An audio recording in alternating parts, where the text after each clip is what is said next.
আবার ওই এয়ারপোর্টে প্রবাসীদের সাথে প্রতারণা। প্রবাসীদের লাকিজ ব্যাংকে তালা ভেঙে মোবাইল নিয়ে গেল চুরি করে, স্বর্ণগয়না চুরি করে নিয়ে গেল। প্রবাসীরা কি কারো বাপের পকেটের টাকা দিয়ে সামান কিনে নিয়ে যায়? প্রবাসীরা রক্ত জরা পরিশ্রমের টাকা দিয়ে সামান কিনে যায় তার পরিবারের ভাই বোন আত্মীয় স্বজন সবার মুখে হাসি ফোটানোর জন্য।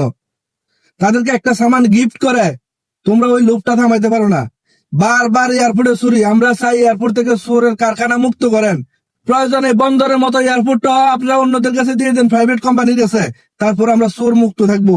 যদি অতি দ্রুত এই কার্যকলাপ না করেন, চোর মুক্ত না করেন, তাহলে প্রবাসীরা রেমিটেন্স শাটডাউন করে দিতে দ্বিধাদ্বন্দ্ব করবে না। আমরা বারবার বলতেছি আমাদেরকে মুক্ত করেন চোরের কাছ থেকে।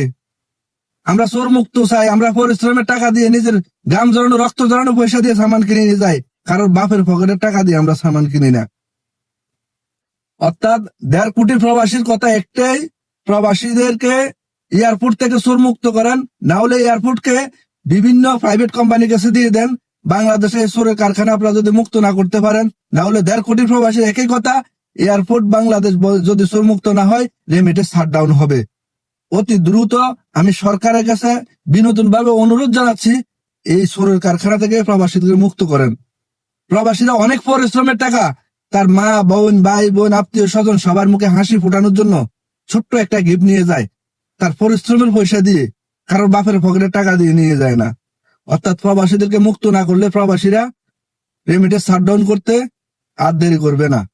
আমরা বারবার বলতেছি আমাদের সরকারের কাছে এটাই হচ্ছে আমাদের দাবি, আমরা প্রবাসীদেরকে এয়ারপোর্ট থেকে চোর মুক্ত করেন। এয়ারপোর্টকে প্রয়োজনে প্রাইভেট কোম্পানির কাছে দিয়ে দেন। সবাই ভিডিওটা শেয়ার করে সরকারের কান পর্যন্ত পৌঁছে দেবেন আমার এই কথাগুলো।